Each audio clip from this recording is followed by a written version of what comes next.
kumpare ko'y wala na, nagpunta sa ibang bansa. Pre, ngayon aking kumare, gagala kami palagi.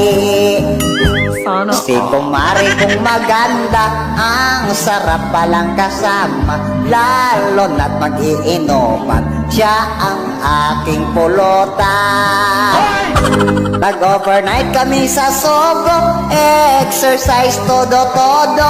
Tuhod ko ay nanghina, mukha ko ay namutla. Hinihingal ako ng todo sa sobrang agresibo. My goodness po kumare, mamatay ako dito. I'm sorry na lang kumpare, sa tokso ako nadali. Misis mo ngayon nabuntis nang dahil sa exercises. Ikaw daw